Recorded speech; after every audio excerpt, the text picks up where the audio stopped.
Hello student, मैं Nakul sir और स्वागत है आपका मेरे channel the economics group and honey में। आज की इस वीडियो में बात करेंगे मुद्रा के कार्यों के वर्गीकरण, जिसको हम कहते हैं मुद्रा के स्थैतिक एवं गत्यात्मक कार्य। यानी कि मुद्रा के स्थैतिक कार्य कौन से होते हैं और मुद्रा के गत्यात्मक कार्य कौन कौन से हैं, इसके बारे में हम अध्ययन करेंगे। इसके बारे में जानेंगे डिटेल से। पूरी वीडियो को देखिएगा लास्ट तक, तो आपको पूरा समझ में आ जाएगा कि स्थैतिक कार्य होता क्या है और गत्यात्मक कार्य क्या होता है। वीडियो को सब्सक्राइब जरूर कर लीजिएगा, बेल आइकन को दबाइएगा और वीडियो को अगर पसंद आए तो दोस्तों के बीच में भी शेयर कीजिएगा। चलिए हम शुरू करते हैं। हम आज का वीडियो जो कि टॉपिक है उसके बारे में जानना है, स्थैतिक और गत्यात्मक कार्य मुद्रा के। मुद्रा के स्थैतिक एवं गत्यात्मक कार्य को पॉल एजिंग ने वर्गीकृत किया था। इन्होंने ही मुद्रा के जो कार्य है, जो मुद्रा के कार्य पिछले वीडियो में हमने पढ़ा है कि मुद्रा के प्राथमिक कार्य है, द्वितीयक कार्य है और आकस्मिक कार्य है। तो जितने भी मुद्रा के कार्य हैं उन कार्यों को पॉल एजिंग ने जो है दो वर्गों में बांटा है। एक है स्थैतिक कार्य, जिसको इंग्लिश में कहते हैं स्टैटिक फंक्शंस, और दूसरा है गत्यात्मक कार्य, जिसका दूसरा नाम है प्रायोगिक कार्य, जिसको बोलते हैं डायनामिक फंक्शंस, यानी static functions and dynamic functions. अब एक एक करके पढ़ते हैं। सबसे पहले हम बात करते हैं स्थैतिक कार्य। स्थैतिक का मतलब होता है रुका हुआ, यानी कि इसमें गति ना हो। मुद्रा के ऐसे कार्य, मुद्रा क्या होता है? मुद्रा किसी भी अर्थव्यवस्था का सबसे अहम चीज होता है आज की डेट में। तो स्थैतिक कार्य का मतलब होता है मुद्रा के द्वारा ऐसे कार्य करना जो किसी अर्थव्यवस्था के लिए आवश्यक है होते हैं, किसी भी अर्थव्यवस्था के लिए आवश्यक रूप से होते हैं, लेकिन इससे अर्थव्यवस्था को किसी भी प्रकार की गति या अर्थव्यवस्था की वृद्धि में किसी प्रकार का जो है परिवर्तन नहीं होता है।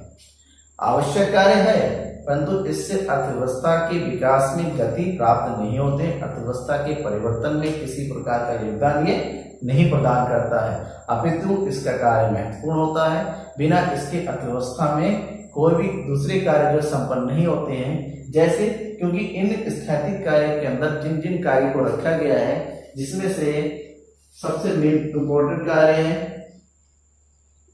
विनिमय का माध्यम, फिर है मूल्य निर्धारण, फिर है मूल्य का संचय, फिर है स्थगित भुगतान, फिर है मूल्य हस्तांतरण। तो ये जो इंपॉर्टेंट कार्य है दो और ये तीन, इसको कहते हैं प्राथमिक कार्य और इसको कहते हैं द्वितीयक कार्य। तो इन पांचों कार्य को स्थैतिक कार्यों के अंतर्गत रखा गया है, यानी कि अर्थव्यवस्था के लिए ये कार्य आवश्यक रूप से होते तो हैं, लेकिन इससे अर्थव्यवस्था को किसी प्रकार की गति नहीं मिलती है। अब हम बात करेंगे गत्यात्मक कार्य की। गत्यात्मक कार्य क्या होता है? गत्यात्मक कार्य ऐसे कार्य होते हैं, गत्यात्मक का मतलब ही होता है परिवर्तन होना, या फिर इसका मतलब होता है क्या करना? गति होना, गति करना। मुद्रा के ऐसे कार्य होते हैं, ये मुद्रा के ऐसे कार्य जिससे अर्थव्यवस्था में गति मिलती है, अर्थव्यवस्था का विकास होता है, अर्थव्यवस्था आगे बढ़ता है मुद्रा के इन कार्यों के द्वारा, तथा इसका नाम प्राव्यवहारिक कार्य भी कहते हैं। मुद्रा के कार्य का जो प्रभाव पड़ता है, ये प्रभाव पड़ता है आय स्तर पर, कीमत स्तर पर, साथ ही रोजगार में भी वृद्धि होती है, साथ ही निवेश में वृद्धि होती है।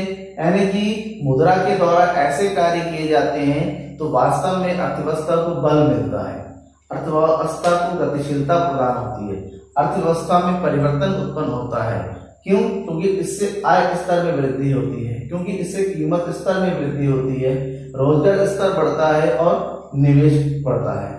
तो इसमें मुद्रा के कौन कौन से कार्य हैं, सबसे पहले वो पढ़ेंगे। तो इसके अंतर्गत मुद्रा का जो सबसे पहला कार्य है सामान्य कीमत स्तर को प्रभावित करना। सामान्य कीमत स्तर में वृद्धि करना। मुद्रा का जो कार्य होता है यह सामान्य कीमत स्तर में वृद्धि करना, यानी कि अगर मुद्रा की जो पूर्ति है, मुद्रा की जो पूर्ति है, मुद्रा की पूर्ति अधिक हो, अगर किसी अर्थव्यवस्था में मुद्रा की पूर्ति जितनी होनी चाहिए उसकी तुलना में उसकी पूर्ति अगर अधिक होती है तो ऐसे में वस्तुओं के मूल्य में वृद्धि होती है। वस्तुओं के मूल्य में वृद्धि होना ही क्या होता है, कीमत स्तर में वृद्धि होना कहलाता है। दूसरा मुद्रा का कार्य है रोजगार में वृद्धि करना। रोजगार स्तर में वृद्धि करना मुद्रा का एक महत्वपूर्ण गत्यात्मक कार्य है। इसके अंतर्गत क्योंकि समाज में अर्थव्यवस्था में मुद्रा की पूर्ति बढ़ती है, जब मुद्रा की पूर्ति बढ़ेगी तो लोग खर्च अधिक करेंगे, खर्च अधिक करेंगे तो बचत भी अधिक होगा, बचत होगा तो ऐसे में निवेश बढ़ता है। और आपको पता है कि अर्थव्यवस्था में किया गया निवेश, हर निवेश रोजगार उत्पन्न करता है। यानी कि अगर मुद्रा की पूर्ति समाज अर्थव्यवस्था में ज्यादा से ज्यादा हो तो ऐसे समाज अर्थव्यवस्था में निवेश बढ़ता है, और निवेश बढ़ेगा तो उससे रोजगार का स्तर भी बढ़ता है। तो तीसरा प्रमुख जो कार्य है मुद्रा के द्वारा मौद्रिक नीति, किसी भी देश का सबसे इंपॉर्टेंट मॉनेटरी पॉलिसी यानी कि मौद्रिक नीति, और साथ ही साथ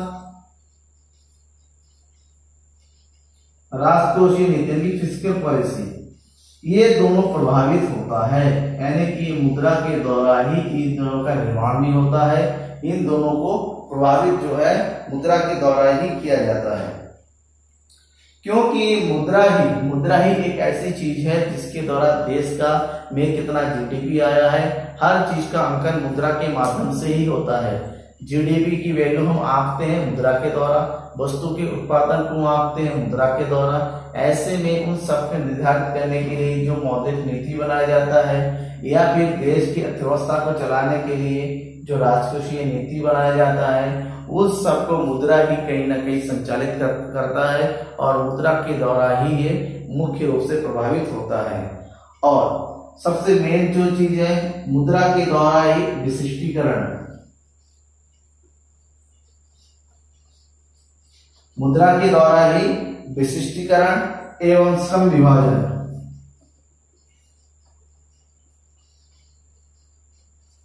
श्रम विभाजन का संपादन होता है। विशिष्टीकरण एवं श्रम विभाजन का मतलब होता है मजदूरी तय करना, किसकी मजदूरी कितनी होगी, कितनी मजदूरी कितनी कम होगी, कौन कितना काम करेगा, किस प्रकार का काम का ओहदा होगा, ये मुद्रा के द्वारा ही तय किया जाता है। तो इन सब कारणों से आपको पता है, इन सब कारणों से देश की विकास में, देश की अर्थव्यवस्था में कहीं न कहीं वृद्धि होती है, अतः इसका नाम गत्यात्मक कार्य रखा गया है। Thank you. अगर आपको मेरा ये वीडियो पसंद आया तो लाइक कीजिए, अपने दोस्तों के बीच में जरूर शेयर कीजिएगा।